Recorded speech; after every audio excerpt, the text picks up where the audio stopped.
पुराने समय की बात है, एक गांव में शाहिदा नाम की एक औरत रहती थी। शाहिदा 40 वर्ष की थी और अपने बच्चों को अकेले ही पाल रही थी। उसके शौहर की वफात हो चुकी थी। उसकी कुल 7 बेटियां थीं। शाहिदा अपनी सभी बेटियों से बहुत प्यार करती थी, लेकिन सबसे ज्यादा प्यार उसे अपनी 7वें नंबर की बेटी आयशा से था। आयशा भी बहुत खूबसूरत थी। शाहिदा अपनी सभी बेटियों से प्यार करती थी, लेकिन आयशा उसकी आंखों का तारा थी। आयशा भी अपनी माँ से बहुत जुड़ी हुई थी। वह एक शांत और समझदार बच्ची थी और अपनी बड़ी बहनों की तुलना में सबसे ज्यादा खूबसूरत थी। गांव में सभी लोग इस बात से परिचित थे कि शाहिदा की सबसे छोटी बेटी बहुत खूबसूरत है। कोई उसकी खूबसूरती की तारीफ करता तो कोई उसकी दयालुता की। आयशा भी गरीबों की मदद करती थी, इसलिए गांव के लोग उसे बहुत प्यार करते थे और उसे दुआएं देते थे। लेकिन आयशा की सबसे बड़ी बहन रुबीना, जो 25 साल की थी और अब शादी के लायक हो चुकी थी, वह सिलाई का काम करती थी। रुबीना आयशा की खूबसूरती से जलती थी। उसे लगता था कि आयशा की वजह से उसकी शादी में दिक्कत आ रही है। रुबीना को डर था कि आयशा की खूबसूरती के आगे उसकी खूबसूरती फीकी पड़ जाएगी और कोई उससे शादी नहीं करेगा। एक दिन रुबीना ने अपनी माँ से कहा, माँ, आयशा बहुत खूबसूरत है, उसकी वजह से मेरी शादी नहीं हो रही है। गांव के सभी लोग उसकी खूबसूरती की तारीफ करते हैं और मेरी तरफ कोई ध्यान नहीं देता। शाहिदा ने रुबीना को समझाया, रुबीना, तुम्हें ऐसा नहीं सोचना चाहिए। आयशा तुम्हारी बहन है और वह तुमसे बहुत प्यार करती है। तुम्हें उसकी खुशी में खुश होना चाहिए। लेकिन रुबीना ने अपनी माँ की बात नहीं मानी। वह आयशा से जलती रही और उससे नफरत करने लगी। खुदा ने आयशा को खूबसूरती के साथ साथ ऐसी मीठी और खूबसूरत आवाज से नवाजा था कि जो कोई भी उसकी मधुर आवाज को सुनता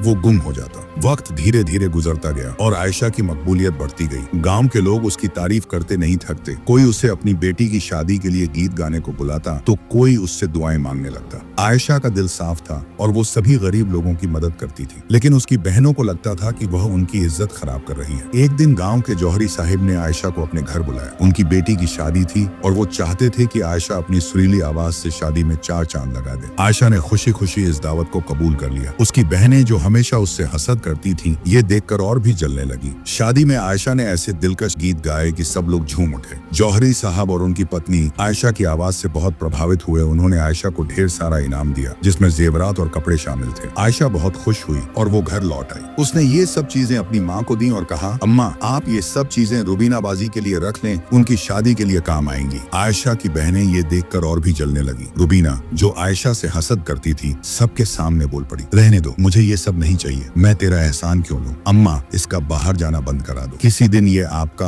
और अब्बा का नाम मिट्टी में मिला देगी। फिर आप मुझे मत कहना कि मैं सच कहती थी। शाहिदा ने कहा, तुम चुप हो जाओ, बस भी करो। वो अभी बच्ची है और गाना गाने में क्या बुराई है। और जौहरी साहब ने उसे उसकी काबिलियत का इनाम दिया है, न कि भीख। रुबीना के कड़वे शब्दों से आयशा का दिल टूट गया, लेकिन उसने अपनी बहनों से बहस नहीं की। उसने चुपचाप अपना इनाम लिया और अपनी माँ को गले लगाकर सो गई। आयशा जानती थी कि उसकी बहनें उससे जलती हैं, लेकिन वो कभी नहीं चाहती थी कि उसकी वजह से घर में किसी भी तरह का तनाव पैदा हो जाए। सुबह का समय था। शाहिदा की बेटियां अपने अपने कामों में व्यस्त थी। शाहिदा ने आकर अपनी बेटियों से कहा, जल्दी जल्दी अपना काम खत्म कर लो, आज मेहमान आने वाले हैं। रुबीना को देखने के लिए लड़के वाले आ रहे हैं। सभी बहनों ने अपना अपना काम जल्दी से निपटा लिया। रुबीना बहुत खुश थी। शाम के समय लड़के वाले घर पर आ गए। शाम ढलते ही मेहमान घर में आ गए। रुबीना थोड़ी घबराई हुई थी, लेकिन साथ ही उसके दिल में एक अलग ही खुशी थी। उसने सबसे खूबसूरत पोशाक पहनी थी और उसका चेहरा खुशी से चमक रहा था। मेहमान घर में बैठे हुए थे। शाहिदा ने बातचीत शुरू की और रुबीना को चाय लाने के लिए कहा। जब रुबीना चाय लेकर आई तो उसकी नजर मेहमानों पर पड़ी। उसे लगा कि वे उसे नहीं बल्कि आयशा को देख रहे हैं। आयशा, जो अभी तक एक बच्ची थी, अपनी बड़ी बहन के पास खड़ी थी। उसकी सादगी और मासूमियत ने सभी का ध्यान आकर्षित किया। मेहमानों में से एक महिला ने आयशा की तारीफ करते हुए कहा, माशाअल्लाह, कितनी प्यारी बच्ची है, बिल्कुल परी जैसी। रुबीना का दिल टूट गया। उसे लगा कि उसकी सारी मेहनत और खुशी बेकार हो गई। वह जानती थी कि आयशा उससे ज्यादा खूबसूरत है, लेकिन उसे उम्मीद थी कि मेहमान उसकी खूबियों को भी देखेंगे। मेहमानों ने रुबीना से कुछ सवाल पूछे, लेकिन उनकी नजरें बार बार आयशा पर जा रही थी। रुबीना ने महसूस किया कि वह सिर्फ एक दिखावा है, असली दिलचस्पी आयशा में है। जब मेहमान चले गए तो रुबीना उदास होकर दूसरे कमरे में चली गई। आयशा ने उसे देखा और उसके पास गई। उसने अपनी बहन को गले लगाया और कहा, आप बहुत खूबसूरत हैं रुबीना आपी। वे लोग कुछ भी कहें, मेरे लिए आप दुनिया की सबसे अच्छी बहन हैं। रुबीना ने आयशा को धक्का दे दिया और कहा, चली जाओ यहाँ से, मेरी नजरों से दूर हो जाओ। इतने में शाहिदा वहाँ आ गई और आयशा को अपने साथ ले गई। अगले ही दिन लड़के वालों की तरफ से रुबीना के लिए रिश्ते का जवाब नामे आया। रुबीना और भी ज्यादा टूट गई। उसके दिल में आयशा के लिए नफरत बढ़ती ही जा रही थी। वह उसकी शक्ल देखना पसंद नहीं करती थी। उसे यही लग रहा था कि यह सब कुछ आयशा की वजह से हो रहा है। आयशा ने अपनी माँ को गले लगाया और रोने लगी। उसे एहसास हुआ कि यह सब कुछ उसकी वजह से हो रहा है। आयशा अपनी माँ के सामने बहुत रोई और कहा, अम्मा, रुबीना आपी मुझसे इतनी नफरत क्यों करती हैं? मैं उनकी कितनी इज्जत करती हूँ। वह मेरी बड़ी बहन है। मैं उनका बुरा कैसे कैसे चाह सकती हूँ। शाहिदा ने आयशा को समझाया कि अब चुप भी हो जाओ। रुबीना इस वक्त दुखी है, इसलिए वह थोड़ी नाराज हो गई है। सब कुछ ठीक हो जाएगा, तुम फिक्र मत करो, और वो तुम्हें भी प्यार करेगी। माँ की बातों पर आयशा शांत हो गई, मगर रुबीना के दिल में नफरत की आग और बढ़ गई। वह अपने दिल में तरह तरह के मंसूबे बनाने लगी और आयशा के खिलाफ अपनी सभी बहनों को भड़काने लगी। आयशा की बाकी बहनें उससे मोहब्बत करती थी, मगर वे भी रुबीना की बातों में आ गईं। रुबीना ने उन्हें इस तरह भड़काया, अगर इसी तरह चलता रहा तो हम सब बहनें घर में कुंवारी ही बैठी रह जाएंगी। हमने इस लड़की को बहुत बर्दाश्त कर लिया है, वह हमारी इज्जत छीन रही है। अगर हमने अब इसे नहीं रोका तो वह हमें बर्बाद कर देगी। इस पर ज़ैनब, जो रुबीना से छोटी थी, कहने लगी, रुबीना आप ही सही कहती हैं, इसकी वजह से लोग मेरी तरफ देखना भी पसंद नहीं करते। इस पर फातिमा, जो ज़ैनब से छोटी थी, कहने लगी, इसे ऐसा सबक सिखाना चाहिए कि यह याद रखे। इसके बाद राबिया, जो फातिमा से छोटी थी और आयशा से कहीं न कहीं हमदर्दी रखती थी, ने सभी बहनों को समझाते हुए कहा, आयशा हमारी छोटी बहन है और उसका हमसे क्या मुकाबला, हम उसे कैसे मार सकते हैं। लेकिन फिर कुलसुम, जो राबिया से छोटी थी, बोल पड़ी, राबिया तुम चुप हो जाओ, और जब आयशा तुम्हारी शादी में रुकावट बनेगी तो हमें मत कहना।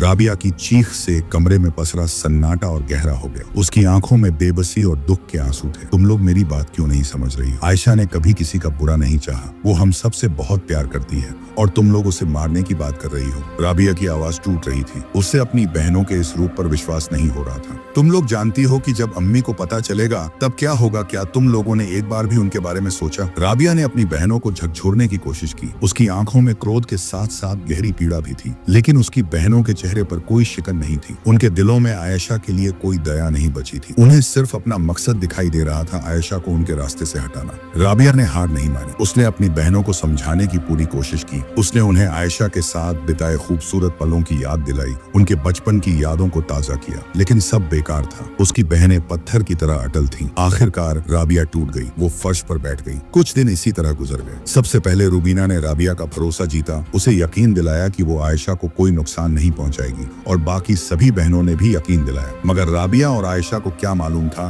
कि वो सब उनके खिलाफ साजिश कर रही हैं। उन्होंने राबिया की तरह आयशा का भी भरोसा जीत लिया। वो सब आयशा से झूठा प्यार जताने लगी। उस मासूम बच्ची को क्या ही पता था कि उनके दिलों में बदले की आग जल रही है। रात गहरी हो चुकी थी। आयशा की माँ और सभी बहनें गहरी नींद में सो रही थी। सिर्फ रुबीना जाग रही थी। उसने देखा कि उसकी अम्मी गहरी नींद में सोई हुई है और आयशा भी बाजू में सो रही है। उसने आयशा को चुपचाप उठाया और अपनी सभी बहनों को धीरे धीरे उठाकर बाहर ले आई। रुबीना ने आयशा से कहा, तुम्हें मालूम है, पास के ही गाँव में एक बड़ा सा कुआं है, और मैंने सुना है वहाँ फूल खिलता है जो सिर्फ रात को ही खिलता है। क्यों ना हम सब वहां जाकर देखें कि यह बात सच है या नहीं। रुबीना की सभी बड़ी बहनें राजी हो गईं, क्योंकि यह सब उनकी एक चाल थी। राबिया उस समय सो रही थी, उसे कुछ पता नहीं था। उन्होंने राबिया को नहीं उठाया, सिर्फ आयशा को उठाकर बाहर ले आई। आयशा बहुत सीधी सादी थी, जो अपनी बहनों पर भरोसा करती थी। उसने खुशी से हामी भर दी और कहा, क्या सच में ऐसा हो सकता है? चलो हम सब चलते हैं। रुबीना ने कहा, अगर राबिया हमारे साथ आई तो वह हमें वहां जाने नहीं देगी, इसलिए तुम हमारे साथ चलो। हम चलकर देखते हैं कि यह बात सच है या नहीं। आयशा, जो बहुत मासूम थी, उनके साथ जाने के लिए राजी हो गई। रुबीना और उसकी बाकी सभी बहनें आयशा को बहला फुसलाकर जंगल की तरफ एक कुएं के पास ले आई। उनमें से एक बहन, जिसका नाम फातिमा था, कहने लगी, देख वो फूल कुएं के अंदर है, तुम्हें नीचे उतरकर उसे लाना होगा। हम तुम्हारा यहीं इंतजार कर रहे हैं। आयशा ने कुएं में झांका, वहाँ गहरा अंधेरा था। उसने कहा, मुझे डर लग रहा है, लेकिन ज़ैनब ने उसे धक्का दिया और कहा, जा, डरपोक मत बन। आयशा रस्सी पकड़कर कुएं में उतरने लगी। जब वो आधे रास्ते में थी, तभी अचानक कुलसुम ने उसकी रस्सी काट दी। आयशा चीखती हुई कुएं की गहराई में जा गिरी। उसकी चीख जंगल में गूंजती रही, लेकिन फिर सब कुछ शांत हो गया। बहनों ने रस्सी ऊपर खींच ली और घर वापस आ गई। आयशा की माँ हमेशा की तरह फजर की नमाज के लिए उठी, लेकिन आज कुछ अलग था। उनकी आंखों ने अपने बिस्तर पर अपनी लाडली आयशा को नहीं पाया। दिल में एक अनजाना डर समा गया। उन्होंने अपनी सभी बेटियों को जगाया और आयशा के बारे में पूछा। सब हैरान थी, किसी को कुछ पता नहीं था। रात की खामोशी में आयशा कहाँ गायब हो गई थी? राबिया भी दौड़ कर आई। उसकी आंखों में चिंता और सवाल थे। सब एक दूसरे का मुंह ताकने लगे, लेकिन कोई कुछ नहीं बता पाया। आयशा की माँ की आंखों से आंसू बहने लगे। राबिया और रुबीना आस पड़ोस में आयशा को तलाशने निकले। हर गली, हर नुक्कड़ छान मारा, लेकिन आयशा का कोई सुराग नहीं मिला। शाम ढलते ही आयशा की माँ बेहाल होकर घर लौटी। उनकी सिसकियां पूरे घर में गूंज रही थी। मेरी बच्ची, कहाँ हो तुम? क्या मैं तुम्हें फिर कभी देख पाऊंगी? रुबीना और बाकी बहनें दिखावटी आंसू बहा रही थीं, ताकि किसी को उन पर शक न हो, लेकिन राबिया की निगाहें उन्हें ताड़ रही थीं। राबिया ने अपनी माँ के सामने सवाल उठा दिया। अम्मा सच सच बताओ आयशा के साथ क्या हुआ है, वरना मैं किसी को नहीं छोड़ूंगी। सब खामोश थी, किसी के पास कोई जवाब नहीं था। रुबीना ने इल्जाम लगाया, मुझे तो लगता है वो किसी के साथ भाग गई है। मैंने पहले ही कहा था उसके चाल चलन ठीक नहीं है। राबिया गुस्से से चीखी, चुप रहो तुम, आयशा जहाँ भी होगी लौट आएगी। अम्मा आप रोइए मत, सब ठीक हो जाएगा। लेकिन राबिया जानती थी कुछ तो गड़बड़ है। उसकी बहनें कुछ छुपा रही थी। उसने आयशा को हर जगह ढूंढा, लेकिन वो जैसे हवा में गायब हो गई थी। दिन बीतते गए, लेकिन आयशा का कोई पता नहीं चला। आयशा की माँ का रो रो कर बुरा हाल था और राबिया की बेचैनी बढ़ती जा रही थी। एक रात जब सब सो रहे थे, राबिया ने चुपके से रुबीना के कमरे में कदम रखा। उसे कुछ अजीब लगा। रुबीना के चेहरे पर डर के निशान थे। राबिया ने रुबीना से सख्ती से पूछा, सच बताओ आयशा कहाँ है? रुबीना घबरा गई, लेकिन उसने कुछ नहीं बताया। रुबीना लगातार इनकार कर रही थी कि उसने आयशा को कोई नुकसान पहुंचाया है। राबिया के बार बार पूछने पर भी रुबीना ने अपना मुंह नहीं खोला। वह हमेशा झूठ बोलती रही। कई दिन बीत गए, आयशा का कोई पता नहीं चला। आयशा की जुदाई ने उसकी माँ को तोड़ दिया। गहरा सदमा लगने से वह बिस्तर पर पड़ गई। लेकिन आयशा की बाकी बहनें अभी भी चुप थीं। उन्हें अपनी माँ के लिए भी कोई फिक्र नहीं थी। उन्हें पता था कि अगर उन्होंने मुंह खोला तो वे बुरी तरह फंस जाएंगी, इसलिए चुप रहना ही बेहतर है। राबिया की बेचैनी बढ़ती जा रही थी। उसे अपनी बहनों के व्यवहार में एक अजीब सी खामोशी महसूस हो रही थी। आयशा के गायब होने के बाद वे सब ऐसे बर्ताव कर रही थीं जैसे कुछ हुआ ही ना हो। यह बात राबिया को और भी परेशान कर रही थी। अगली सुबह राबिया ने अपनी माँ से बात करने का फैसला किया। वह जानना चाहती थी कि क्या उनकी माँ को भी कुछ अजीब लग रहा है। लेकिन जो पहले से ही बीमार थी, आयशा के भाग जाने की खबर से और भी टूट चुकी थी। उन्होंने राबिया से कहा, मुझे नहीं पता कि यह सब कैसे हुआ, मुझे बस इतना पता है कि मेरी एक बेटी मुझसे दूर हो गई है। राबिया ने अपनी माँ को तसल्ली दी और वादा किया कि वह सच का पता लगाएगी। वह जानती थी कि उसे अपनी बहनों से बात करनी होगी, भले ही वे उसे सच न बताएं। उस दिन राबिया ने अपनी सबसे बड़ी बहन रुबीना से बात करने की कोशिश की, लेकिन रुबीना ने उसे टाल दिया और कहा, तुम्हें आयशा के बारे में चिंता करने की जरूरत नहीं है, वह अपनी मर्जी से गई है। राबिया को रुबीना के जवाब में कुछ अजीब लगा। उसे यकीन था कि उसकी बहन कुछ छुपा रही है। उसने अपनी अन्य बहनों से भी बात करने की कोशिश की, लेकिन उन्हें भी आयशा के बारे में कोई जानकारी नहीं थी। राबिया ने फैसला किया कि वह खुद आयशा को ढूंढेगी। वह जानती थी कि यह एक मुश्किल काम होगा, लेकिन वह अपनी बहन को बचाने के लिए कुछ भी करने को तैयार थी। दूसरी तरफ आयशा अधमरी हालत में झरने के किनारे पड़ी हुई थी। चारों तरफ ऊंचे ऊंचे पहाड़ों से घिरी वादियां थीं। वह वहां कैसे पहुंची, जिंदा भी थी या मर गई थी, कोई नहीं जानता था। धीमी धीमी सूरज की किरणें पत्थरों से फिसलकर आयशा के चेहरे पर पड़ रही थी। उसकी पलकें बेजान थीं और होंठ सूखे हुए। उसके शरीर पर कुछ खरोंचें थीं और कपड़े जगह जगह से फटे हुए थे। झरने का लगातार गिरता हुआ पानी एक अजीब सा शोर पैदा कर रहा था, जो उस सुनसान जगह की खामोशी को और गहरा कर रहा था। अचानक आयशा की एक उंगली में हल्की सी हरकत हुई। फिर दूसरी ओर धीरे धीरे उसकी पलकें फड़फड़ाने लगी। उसने कमजोर आंखों से आसपास देखने की कोशिश की। धुंधली सी पहाड़ियों और हरे भरे पेड़ों के अलावा उसे कुछ समझ नहीं आया। उसका सिर बुरी तरह से दुख रहा था और उसे पिछली कोई भी बात याद नहीं आ रही थी। उसने उठने की कोशिश की, लेकिन उसके शरीर में बिल्कुल भी ताकत नहीं थी। एक हल्की सी कराह उसके सूखे होंठों से निकली। उसे प्यास लग रही थी। उसकी नजर झरने पर पड़ी। वह किसी तरह घिसटते हुए झरने के किनारे तक पहुंची और अपने हाथों से पानी भरकर पिया। ठंडा पानी उसके गले से उतरते ही उसे थोड़ी राहत महसूस हुई। पानी पीने के बाद आयशा ने दोबारा उठने की कोशिश की। इस बार वह थोड़ा सहारा लेकर बैठ गई। उसने अपने चारों तरफ ध्यान से देखा। वह एक अजीब जगह थी, जहाँ एक तरफ ऊंची चट्टानें थीं और दूसरी तरफ गहरी खाई, जिसके नीचे झरना बह रहा था। ऊपर पहाड़ों पर घने जंगल थे। उसे यह बिल्कुल भी याद नहीं आ रहा था कि वह यहाँ कैसे पहुंची थी। क्या उसके साथ कोई और भी था? क्या कोई दुर्घटना हुई थी? उसके दिमाग में सवालों का बवंडर उठ रहा था, लेकिन किसी भी सवाल का जवाब उसके पास नहीं था। उसे दूर से कोई नौजवान शख्स आता हुआ नजर आया। वो नौजवान बहुत खूबसूरत था। ऐसा खूबसूरत हुस्न उसने पहली बार देखा था। वो आम इंसान नहीं था, बल्कि एक जिन था जिसने इंसानी शक्ल इख्तियार कर रखी थी। उस नौजवान को अपनी ओर आता देख उसके दिल की धड़कनें तेज हो गई। वह उठकर बैठ गई, हालांकि उसका सिर अभी भी भारी लग रहा था। जैसे जैसे वह नौजवान करीब आता गया, उसकी हैरानी और बढ़ती गई। उसकी आंखें नीली झील की तरह गहरी थी और उसके चेहरे पर एक शांत और मीठी सी मुस्कान थी। उसके बाल रात के अंधेरे की तरह काले थे और हवा में हल्के से लहरा रहे थे। जब वह बिल्कुल पास आ गया तो उसने एक गहरी और मधुर आवाज में पूछा, क्या तुम ठीक हो? उसकी आवाज सुनकर उसे अजीब सी सुकून महसूस हुआ। उसने हाँ में सिर हिलाया, हालांकि वह पूरी तरह से ठीक महसूस नहीं कर रही थी। मैं ठीक हूँ, उसने धीरे से कहा, लेकिन मुझे याद नहीं कि मैं यहाँ कैसे आई। नौजवान ने उसकी आंखों में देखा। तुम यहाँ बेहोश पड़ी हुई मिली थी, क्या तुम्हें कुछ भी याद नहीं? उसने अपने दिमाग पर जोर डाला, लेकिन सब धुंधला था। नहीं, मुझे कुछ भी याद नहीं आ रहा। नौजवान ने एक पल सोचा, फिर कहा, मेरा नाम जुनैद है। और तुम? उसने हिचकिचाते हुए कहा, मुझे अपना नाम भी याद नहीं आ रहा। यह कहकर उसे और भी ज्यादा घबराहट होने लगी। अपना नाम भूल जाना, यह कितना अजीब था। जुनैद ने उसे तसल्ली देते हुए कहा, कोई बात नहीं, धीरे धीरे तुम्हें सब याद आ जाएगा। क्या तुम्हें प्यास लगी है? उसने महसूस किया कि उसका गला सूखा हुआ है। हाँ, थोड़ी। जुनैद ने अपनी हथेली खोली और उसमें अचानक एक चमकता हुआ पानी का प्याला प्रकट हो गया। पानी बिल्कुल साफ और ठंडा लग रहा था। उसने हैरत से उस प्याले को देखा। यह कैसे मुमकिन था? जुनैद ने मुस्कुराते हुए कहा, पियो। उसने प्याला लिया और धीरे धीरे पानी पिया। पानी पीते ही उसे थोड़ी ताजगी महसूस हुई। जब उसने प्याला वापस किया तो वह गायब हो गया। तुम कौन हो? उसने पूछा। उसकी आवाज में अब डर के साथ अचंभा भी था। जुनैद की मुस्कान और गहरी हो गई। मैंने तुम्हें बताया तो मेरा नाम जुनैद है। नहीं, मेरा मतलब है तुम यह सब कैसे कर रहे हो? उसने पानी के प्याले की ओर इशारा किया। जुनैद ने एक गहरी सांस ली। मैं वैसा नहीं हूँ जैसा तुम सोच रही हो। मैं एक जिन हूँ जिसने इंसानी रूप धारण किया है। उसकी आंखें हैरत से फैल गईं। एक जिन? उसने कहानियों में ही जिनों के बारे में सुना था, लेकिन कभी सोचा नहीं था कि वह किसी से हकीकत में मिलेगी। एक जिन? उसने हकलाते हुए कहा। जुनैद ने शांति से कहा, हाँ, मैं तुम्हें कोई नुकसान नहीं पहुंचाऊंगा। मैं बस तुम्हारी मदद करना चाहता हूँ। उसके दिमाग में अभी भी बहुत सारे सवाल घूम रहे थे, लेकिन जुनैद की आवाज में एक अजीब सी सच्चाई और ईमानदारी थी जिसने उसे थोड़ा शांत किया।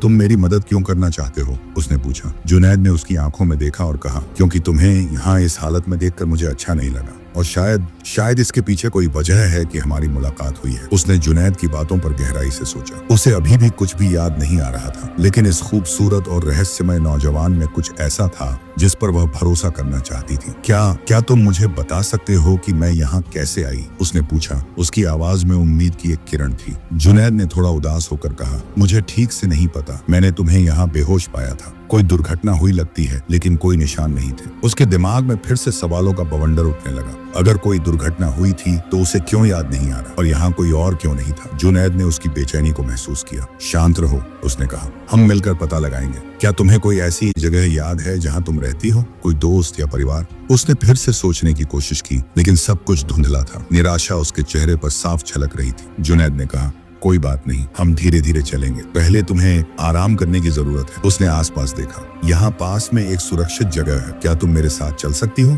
वह थोड़ी हिचकिचाई। एक जिन के साथ यह कितना अजीब और डरावना लग सकता था, लेकिन उसके पास और कोई चारा भी तो नहीं था। वह अकेली थी, उसे कुछ भी याद नहीं था, और जुनैद ने उसे नुकसान पहुंचाने की कोई कोशिश नहीं की थी, बल्कि वह मददगार लग रहा था। उसने धीरे से कहा, ठीक है। जुनैद ने मुस्कुराया और उसे उठने में मदद की। उसका हाथ छूते ही उसे एक अजीब सी बिजली का एहसास हुआ, लेकिन वह पल भर के लिए ही था। जुनैद ने उसे एक छोटे से झरने की ओर ले गया जो पास ही में था। झरने के पीछे एक छोटी सी गुफा थी जो हरी भरी लताओं से ढकी हुई थी। यह जगह सुरक्षित है, जुनैद ने कहा। तुम यहाँ आराम कर सकती हो। गुफा अंदर से काफी आरामदायक थी। जमीन पर नरम घास थी और अंदर शांति का माहौल था। जुनैद ने कहा, मैं तुम्हारे लिए कुछ खाने का इंतजाम करता हूँ। और पलक झपकते ही उसके हाथ में कुछ फल और मेवे आ गए जो देखने में बहुत ताजे लग रहे थे। उसने हैरत से उन फलों को देखा। यह सब कितना अविश्वसनीय था। जुनैद ने कहा, खा लो, तुम्हें भूख लगी होगी। उसने धीरे धीरे फल खाना शुरू किया। वे बहुत मजेदार थे। खाते हुए उसने जुनैद को देखा जो गुफा के मुहाने पर खड़ा होकर बाहर देख रहा था। जुनैद, उसने धीरे से कहा,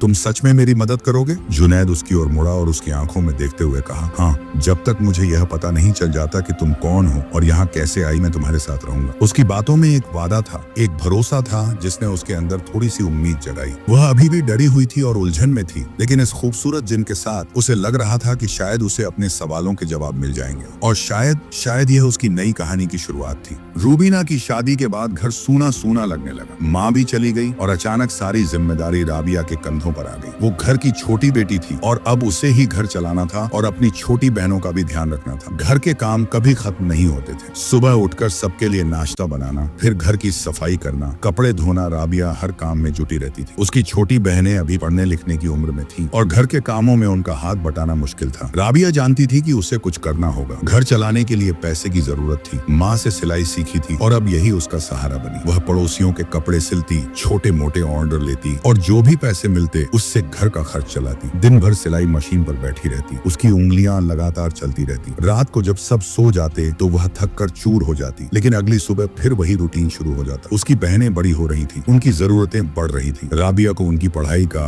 उनके कपड़ों का, उनकी छोटी छोटी इच्छाओं का ध्यान रखना पड़ता था। वह अपनी जरूरतों को अक्सर भूल जाती थी। कभी कभी उसका मन भी करता था कि वह नए कपड़े पहने कहीं घूमने जाए, लेकिन घर की जिम्मेदारी उसे बांधे रखती थी। किसी ने कभी राबिया से नहीं पूछा कि वह कैसी है। उसकी थकान, उसकी परेशानी किसी को दिखाई नहीं देती थी। सब यही मानते थे कि यह तो उसका फर्ज है, उसे तो यह सब करना ही है। उसकी जवानी घर की चारदीवारी और सिलाई मशीन के बीच ही बीत गई। उसकी आंखों के नीचे हल्की झुर्रियां दिखने लगी थी। उसने अपनी बहनों को पाल पोस कर बड़ा किया, उनकी शादियां करवाई। राबिया अकेली बैठी पुरानी तस्वीरें देख रही थी। उसे आयशा की याद आई। मेरी आयशा कहाँ है? वो हमसे मिलने क्यों नहीं आई? क्या वो सच में इस दुनिया से जा चुकी है? मेरा दिल तुम्हें याद करता है। आयशा को याद करके वह रोने लगी। अम्मा के जाने के बाद सब कुछ बदल गया है। उसने अपनी खुशियों का, अपने सपनों का बलिदान दे दिया था। उसने कभी किसी से शिकायत नहीं की थी। उसने कभी अपने दर्द को जाहिर नहीं होने दिया था। लेकिन आज तस्वीरों को देखते हुए उसकी आंखें नम हो गई। उसे एहसास हुआ कि उम्र कैसे गुजर गई और उसने अपने लिए कुछ भी नहीं किया। उसने खिड़की से बाहर देखा। सूरज ढल रहा था और आसमान में नारंगी रंग फैल रहा था। उसने एक गहरी सांस ली। गहरी सोच में ही डूबी हुई थी कि उसने देखा रुबीना अधमरी हालत में घर लौट। ऐसी हालत में घर आ रही रुबीना को देखकर राबिया हैरान हो गई और उसके पास गई और उसे घर में ले आई। राबिया ने पूछा, रुबीना क्या हुआ? रुबीना बहुत ज्यादा रोने लगी और रोते हुए बताने लगी कि उसके शौहर ने उसे बहुत मारा और उसे तलाक देकर घर से निकाल दिया है। राबिया हैरत से रुबीना की बातें सुन रही थी। रुबीना ने कहा, अल्लाह ने मुझे बहुत बड़ी सजा दी है। राबिया पूछने लगी, तुमने ऐसा क्या किया है और अल्लाह ने तुम्हें किस लिए सजा दी है? रुबीना और ज्यादा रोने लगी और उसने राबिया को बताया कि मैंने आयशा को मार डाला। मेरी जलन और हसद ने इस घर को बर्बाद कर दिया। राबिया ने जैसे ही रुबीना के मुंह से यह बात सुनी, उसके पैरों तले जमीन ही खिसक गई। उसे यकीन नहीं हुआ कि रुबीना इतना नीचे गिर सकती है। राबिया की आंखों से आंसू बहने लगे। राबिया ने कहा, रुबीना तुमने यह क्या किया? आयशा की जुदाई ने अम्मा को हमसे छीन लिया और आयशा भी इस दुनिया से चली गई। तुमने यह क्या कर दिया रुबीना? मैंने तुम्हें कितना समझाया, मगर तुमने एक बार भी मेरी बात नहीं मानी और हमारी प्यारी आयशा को हमसे छीन लिया। इन सब की जिम्मेदार तुम हो। रुबीना राबिया से माफी मांगने लगी। मुझे माफ कर दो राबिया। रुबीना जमीन पर गिरकर राबिया के पैरों को पकड़ने लगी। वो लगातार रो रही थी और अपनी गलती के लिए माफी मांग रही थी। राबिया मुझे माफ कर दो, मैंने बहुत बड़ी गलती कर दी। शैतान मेरे सिर पर सवार हो गया था। मुझे नहीं पता था कि मैं क्या कर रही हूँ। मुझे माफ कर दो। रुबीना गिड़गिड़ा रही थी। राबिया ने अपने पैर पीछे खींच लिए। उसकी आंखों में अब रुबीना के लिए कोई दया नहीं थी, सिर्फ गुस्सा और नफरत थी। माफ? मैं तुम्हें कैसे माफ कर दूं रुबीना? तुमने मेरी बहन को मार डाला, तुमने मेरी अम्मा को मुझसे छीन लिया, हमारी खुशियाँ तुमने बर्बाद कर दी। तुम्हारी वजह से आज हम सब अकेले हो गए हैं। रुबीना का रोना और तेज हो गया। मुझे पता है मैंने बहुत बड़ा गुनाह किया है राबिया, इसकी सजा मुझे जरूर मिलेगी। राबिया ने कहा, निकल जाओ इस घर से, मैं भी तुम्हारे लिए मर चुकी हूँ। अब तुम किसे बर्बाद करना चाहती हो?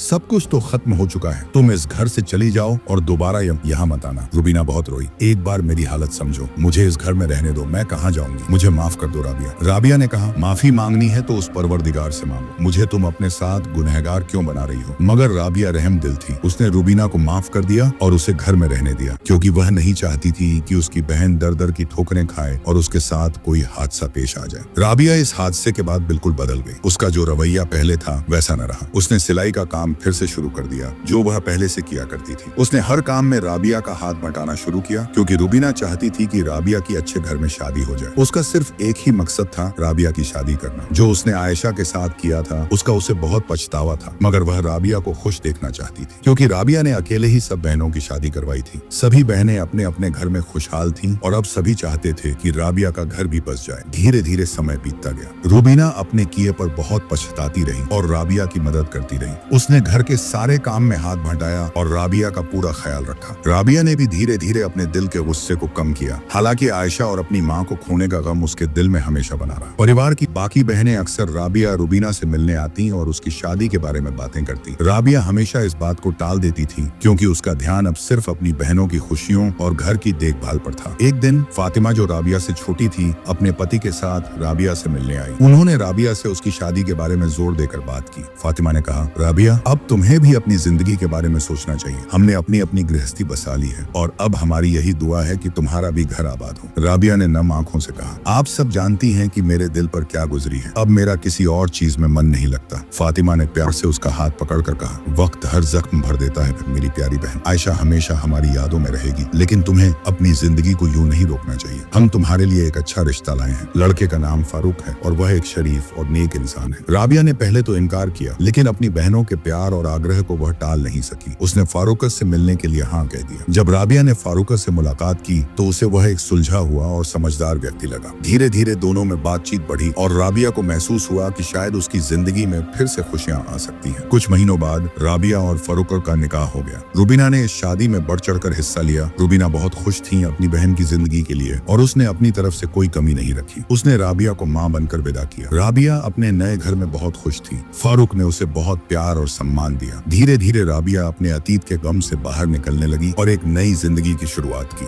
आयशा अब जुनैद के साथ रहने लगी। वे हर वक्त खुदा की इबादत में मसरूफ रहते। आयशा अब उसे देखकर इबादत करने लग जाती और वह पूरी तरह से आयशा का ख्याल रखता। आयशा को कुछ भी याद नहीं था अपनी पिछली जिंदगी के बारे में। दिन इसी तरह से गुजरने लगे। तेजी से वक्त बीतता गया। जुनैद उसे अपनी दुनिया की कहानी सुनाता। एक ऐसी दुनिया जहाँ जादू हकीकत था, जहाँ पर्वत उड़ते थे और जहाँ मोहब्बत एक राज। आयशा भी उसकी बातों में खो जाती। जुनैद को भी आयशा की तमाम बातें बहुत ही अच्छी लगती और उसकी खूबसूरती तो परियों से भी ज्यादा खूबसूरत थी। एक दिन जुनैद ने आयशा से कहा, मेरी प्यारी आयशा, क्या तुम मेरी दुनिया देखना चाहोगी? आयशा, जिसका दिल जुनैद के प्यार में डूबा हुआ था, फौरन राजी हो गई। हाँ जुनैद, मैं हर उस जगह जाना चाहती हूँ जहाँ तुम हो। जुनैद ने मुस्कुराकर आयशा का हाथ पकड़ा। तो चलो, उसने कहा और अपनी आंखें बंद कर ली। अगले ही पल आयशा ने अपने आप को एक ऐसी जगह पाया जो उसने कभी सपने में भी नहीं देखी थी। आसमान में रंग बिरंगे पर्वत उड़ रहे थे और नीचे एक चमकती हुई नदी बह रही थी। हवा में मीठी खुशबू थी और हर तरफ अजब अजब तरह के फूल और पौधे थे। आयशा की आंखें हैरत से फैल गई।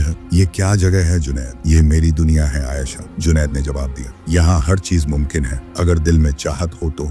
आयशा ने जुनैद का हाथ और कसकर पकड़ लिया। उसकी आंखों में प्यार और विश्वास था। जब तुम मेरे साथ हो तो मुझे किसी भी चीज से डर नहीं लगता। और इस तरह आयशा और जुनैद एक ऐसी दुनिया में एक नया सफर शुरू करते हैं जहां जादू और मोहब्बत हर कदम पर उनका इंतजार कर रहे थे। आयशा अपनी पिछली जिंदगी के बारे में भले ही भूल गई थी, लेकिन जुनैद के प्यार ने उसे एक नई पहचान दी थी और अब उनकी कहानी एक अनोखे और दिलचस्प मोड़ पर आ चुकी थी। आयशा की पाक मोहब्बत ने जुनैद के दिल में ऐसी बेचैनी पैदा कर दी थी कि वह हर हाल में उसे अपनी जीवन साथी बनाना चाहता था। वह चाहता था कि उनका रिश्ता पाक और जायज हो, निकाह के अटूट बंधन में बंधकर वह हमेशा के लिए उसका हो जाए। इसी दिली तमन्ना के साथ उसने अपने जीनों के सरदार हाशिम से बात करने का फैसला किया। उसकी रूह आयशा के ख्यालों में डूबी रहती थी, हर पल उसे पाने की चाहत में तड़पती थी। लेकिन जब जुनैद ने अपनी दिली ख्वाहिश सरदार हाशिम के सामने रखी तो उनका चेहरा गुस्से से तमतमा उठा। उनकी आंखें लाल हो गईं और उन्होंने सख्त लहजे में कहा, ये कभी मुमकिन नहीं। अल्लाह ने तुम्हें अपनी इबादत के लिए चुना है, न कि किसी इंसान के इश्क में गिरफ्तार होने के लिए। एक इंसान और एक जिन के बीच शादी कभी नहीं हो सकती। यह अल्लाह के कानून के खिलाफ है। अगर तुमने ऐसा किया तो अल्लाह पाक तुमसे तुम्हारी सारी ताकत छीन लेगा और तुम्हें जमीन पर फेंक दिया जाएगा, जहां तुम एक आम इंसान की तरह बेबस हो जाओगे। सरदार के ये कठोर शब्द जुनैद के सीने में तीर की तरह लगे। जुनैद सरदार हाशिम की बातें सुनकर अंदर तक हिल गया। उसे अपनी शक्तियों की अहमियत पता थी। वह अल्लाह के हुक्म की अहमियत को भी जानता था। लेकिन दूसरी तरफ आयशा के लिए उसकी मोहब्बत इतनी गहरी थी कि वह उसके बिना अपनी जिंदगी की कल्पना भी नहीं कर सकता था। उसकी मासूमियत, उसकी बेबसी, उसके लिए उसका दिल और भी मचल उठता था। वह एक ऐसी मुश्किल में फंस गया था जहां एक तरफ उसका फर्ज था और दूसरी तरफ उसका बेपनाह प्यार। और सबसे बड़ी बात यह थी कि आयशा को अभी तक यह भी याद नहीं था कि वह कहां से आई है और उसके साथ क्या हुआ था। उसने अपनी यह बेबसी भी अपने सरदार को बताई थी, लेकिन सरदार का इनकार अटल था। वह आयशा को इस हाल में अकेला कैसे छोड़ सकता था। उसके दिल में एक अजीब सी कसमकश चल रही थी। उस रात जुनैद बेचैनी से करवटें बदलता रहा। सरदार हाशिम के अल्फाज उसके कानों में गूंज रहे थे, उसकी रूह को कचोट रहे थे। उसे समझ नहीं आ रहा था कि वह क्या करे। क्या उसे अपनी पाक मोहब्बत को कुर्बान कर देना चाहिए? क्या वह आयशा के बिना एक पल भी खुश रह पाएगा? यह सोच ही उसे अंदर से तोड़ रही थी। उसकी आंखों के सामने आयशा का मासूम चेहरा बार बार आ रहा था। उसकी बेबसी उसे और भी ज्यादा परेशान कर रही थी। अगले ही दिन जुनैद एक नई उम्मीद और गहरे दर्द के साथ फिर से सरदार के सामने हाजिर हुआ। उसकी आंखों में एक अजीब सी नमी थी, लेकिन उसके चेहरे पर एक उदासी झलक रहा थी। उसने हिम्मत करके कहा, सरदार, मैं आयशा को नहीं छोड़ सकता। वह अकेली है, बेसहारा है और मैं जानता हूँ कि एक जिन और इंसान की शादी मुमकिन नहीं है, लेकिन वह भी तो बेकसूर है। वह कहाँ जाएगी? इस मुश्किल घड़ी में मैं उसे कैसे अकेला छोड़ दूं? मुझे मेरे परवरदिगार पर पूरा भरोसा है। वह मेरी मजबूरी को समझेंगे और मुझे माफ कर देंगे। जुनैद की आवाज में एक अजीब दर्द था, एक ऐसी सच्चाई थी जिसे सुनकर पत्थर दिल भी पिघल जाए। उसने अपनी पूरी कैफियत, अपनी हर एक भावना हाशिम सरदार के सामने बयान कर दी थी। अब जो भी फैसला करना था वह सरदार को ही करना था। जुनैद का दिल आयशा के लिए धड़क रहा था और उसकी रूह अल्लाह की रहमत की उम्मीद कर रही थी। हाशिम सरदार ने जुनैद की आंखों में झांक कर देखा। उसे उसकी सच्ची मोहब्बत दिखाई दी। सरदार ने कहा, मैं तुम्हारी मोहब्बत से वाकिफ हूँ, मगर तुम दोनों को एक आजमाइश से गुजरना होगा और यह आजमाइश सिर्फ आयशा पर होगी। अगर आयशा इस आजमाइश में कामयाब हो गई और तुम दोनों का निकाह हो गया तो तुम दोनों को जमीन पर फेंक दिया जाएगा और तुमसे तुम्हारी ताकत खत्म कर दी जाएगी। क्या तुम इसके लिए तैयार हो? जुनैद ने कहा, हाँ, इसके लिए तैयार हूँ। सरदार ने बताया कि आयशा को इस आजमाइश से गुजरना होगा। पहाड़ों के दर्रे, यहाँ से कोई दूर पहाड़ों के दरमियान एक मोती है, इसे आयशा को खुद जाकर लाना होगा। तुम उसकी मदद नहीं कर सकोगे, सिर्फ तुम रास्ता बताने में उसकी मदद कर सकते हो, बाकी का काम उसे खुद ही करना होगा। और जब वह मोती ले आएगी उसके बाद तुम निकाह कर सकते हो। इसके बाद तुम्हारी पूरी ताकत खत्म कर दी जाएगी और तुम्हें इस इंसानी शक्ल में दुनिया में भेज दिया जाएगा। जुनैद इस काम के लिए राजी हो गया और आयशा ने अपना सफर शुरू किया। वह मोती की तलाश में निकल गई जो सरदार ने बताया था। आयशा का सफर मुश्किलों भरा था। ऊंचे नीचे पथरीले रास्ते थे, घने जंगल थे और कहीं कहीं पर तो गहरी खाइयां भी थी। जुनैद दूर से आयशा को रास्ता बताता रहा, हौसला देता रहा, लेकिन वह उसकी कोई और मदद नहीं कर सकता था। आयशा अकेली ही हर मुश्किल का सामना करती हुई आगे बढ़ती रही। दिन रात चलते हुए कई दिनों के बाद आयशा आखिरकार उन पहाड़ों के दरमियान पहुंच गई जहां वह मोती रखा हुआ था। वह जगह एक सुनसान गुफा थी। गुफा के अंदर अंधेरा था और अजीब अजीब सी आवाजें आ रही थी, लेकिन आयशा डरी नहीं। उसे जुनैद से किए हुए वादे को निभाना था। साहस जुटाकर आयशा गुफा के अंदर दाखिल हुई। थोड़ी देर बाद उसकी नजर एक चमकती हुई चीज पर पड़ी। वही मोती था जिसकी उसे तलाश थी। मोती बहुत खूबसूरत था, उसमें अजीब सी रोशनी थी। आयशा ने जैसे ही मोती उठाया, उस मोती में से एक रोशनी नुमाया हुई और आयशा बेहोश हो गई और वहीं गिर पड़ी। जब उसे होश आया तब उसे वह सभी बात याद आ गई जो वह भूल चुकी थी। उसकी माँ, रुबीना, राबिया और बाकी सब बहनें, और उस रात का मंजर जब इसकी बहनों ने उसे कुएं में फेंक दिया था। उसे अपनी माँ की याद सताने लगी। अम्मी, कितने दिन हो गए, मेरी अम्मी ठीक तो होंगी ना? उन्हें याद करके वो रोने लगी और वापस लौटने का सफर शुरू किया। वापसी का सफर भी आसान नहीं था, लेकिन अब आयशा के पास वह अनमोल चीज थी जिसके लिए वह इतना लंबा और मुश्किल सफर करके आई थी। उसके मन में जुनैद से मिलने की उम्मीद थी और यही उम्मीद उसे हर मुश्किल को पार करने की ताकत दे रही थी। आखिरकार कई दिनों के बाद आयशा वापस उस जगह पर पहुंच गई जहां जुनैद उसका इंतजार कर रहा था। उसके हाथों में वह चमकता हुआ मोती देखकर जुनैद की खुशी का ठिकाना नहीं रहा। सरदार भी वहां आ गए। उन्होंने आयशा को आजमाइश में कामयाब होने पर बधाई दी। फिर उन्होंने जुनैद और आयशा के निकाह की रस्म अदा की। निकाह होते ही एक तेज रोशनी फैली और जब वह रोशनी धीमी हुई तो जुनैद एक इंसानी रूप में वहां खड़ा था। जुनैद की सारी ताकत खत्म हो चुकी थी। सरदार ने कहा, तुम दोनों ने अपनी मोहब्बत साबित कर दी है। अब तुम इस दुनिया में एक आम इंसान की तरह रहोगे और अपनी मोहब्बत को निभाओगे। मगर आयशा उदास थी। जुनैद ने उसकी उदासी को महसूस किया और प्यार से पूछा, क्या हुआ आयशा, क्या तुम खुश नहीं हो इस शादी से? आयशा ने उसकी आंखों में देखा और धीरे से कहा, ऐसी बात नहीं है जुनैद, मैं इसलिए उदास हूं क्योंकि मुझे सब कुछ याद आ गया है कि मैं कौन हूं और मेरे साथ उस रात क्या भयानक हादसा पेश आया था। उसकी आंखों में आंसू आ गए। उसने कांपते हाथों से जुनैद का हाथ थामा और शुरू से लेकर अब तक की अपनी दर्दनाक कहानी उसे सुनाई। हर एक लफ्ज उसके दिल के गहरे घावों को कुरेद रहा था। जुनैद ने कहा, आयशा, तुम अकेली नहीं हो, मैं तुम्हारे साथ हूं हमेशा, और मैं तुमसे वादा करता हूं कि मैं तुम्हें तुम्हारी अम्मी से जरूर मिलाकर रहूंगा। ये मेरा तुमसे वादा है। आयशा ने जुनैद की आंखों में देखा, उसके प्यार और सहारे को महसूस किया। एक गहरी सांस ली और उसके चेहरे पर एक हल्की सी मुस्कान आई। जुनैद ने उसका हाथ थामा और दोनों ने एक नई जिंदगी की शुरुआत की। एक ऐसा बंधन जो प्यार और समझदारी की नींव पर टिका था। जुनैद को अपनी खोई हुई ताकत का कोई गम नहीं था, क्योंकि उसे अपनी सच्ची मोहब्बत मिल गई थी जो उसकी हर ताकत से कहीं बढ़कर थी। आयशा का प्यार उसके लिए सबसे बड़ी दौलत थी। जुनैद आयशा को लेकर उसके पुराने घर की तलाश में निकला। आयशा की यादें धुंधली थीं, जैसे किसी पुराने सपने के टुकड़े, लेकिन जुनैद के साथ होने से उसे एक अजीब सी हिम्मत मिल रही थी। वे शहर की तंग गलियों और अनजान मोहल्लों में घूमते रहे। आयशा हर जानी पहचानी जगह को ध्यान से देख रही थी। उसकी आंखें किसी खोई हुई चीज को ढूंढ रही थी। हर मोड़ पर एक उम्मीद जगती और फिर धुंधली पड़ जाती। एक दिन घूमते घूमते आयशा अचानक रुक गई। उसके चेहरे पर एक अजीब सी चमक थी, जैसे अंधेरे में अचानक कोई तारा चमक उठा हो। ये गली मुझे याद है, उसने धीरे से कहा। उसकी आवाज में एक दर्द था। इसी रास्ते पर मेरा घर था। उसकी आंखों में नमी आ गई। पुरानी यादों का सैलाब उमड़ पड़ा। जुनैद का दिल उम्मीद से भर गया। उसने आयशा का हाथ कसकर पकड़ लिया और दोनों धीरे धीरे उस गली में आगे बढ़े। हर कदम पर धड़कनें तेज हो रही थी। गली के आखिर में एक पुराने थोड़े से खस्ता हाल मकान के सामने वे रुक गए। घर के सामने पहुंचकर आयशा की आंखें भर आई। उसकी सांसें थम गईं। यही मेरा घर है। जुनैद ने आयशा का हाथ थामा और वे दरवाजे की ओर बढ़े। दरवाजा खटखटाने पर रुबीना ने दरवाजा खोला। वो आयशा को हैरत से देख रही थी। फिर उसने अपनी छोटी बहन को पहचान लिया और उसे गले लगा लिया। आयशा, मेरी बहन, तुम जिंदा हो? आयशा ने कहा, हाँ, और तुम तो मुझे मरने के लिए उस कुएं में फेंक आई थी। रुबीना आपी। रुबीना आयशा से माफी मांगने लगी। आयशा को यह नहीं पता था कि रुबीना पूरी तरह से बदल चुकी है। आयशा ने आवाज लगाई, अम्मी, अम्मी कहाँ हो? देखो तुम्हारी आयशा तुमसे मिलने आई है। आयशा ने पूछा, अगर अम्मी यहाँ नहीं है तो फिर कहाँ है? रुबीना ने कहा, अम्मी इस दुनिया से जा चुकी है। आयशा ये बात सुनकर बहुत रोने लगी। रुबीना ने बताया, तुम्हारे जाने के बाद अम्मी बहुत बीमार हो गई। वो तुम्हारे जाने का सदमा बर्दाश्त न कर सकी और हम सबको छोड़कर चली गई, जिसकी जिम्मेदार सिर्फ मैं हूँ। रुबीना ने अपनी सभी बहनों को आयशा के आने की खबर दी। राबिया दौड़ती हुई आई। वो बहुत खुश थी कि उसकी आयशा जिंदा है। राबिया ने घर आकर आयशा को गले लगा लिया और फिर आयशा से कहने लगी, आयशा,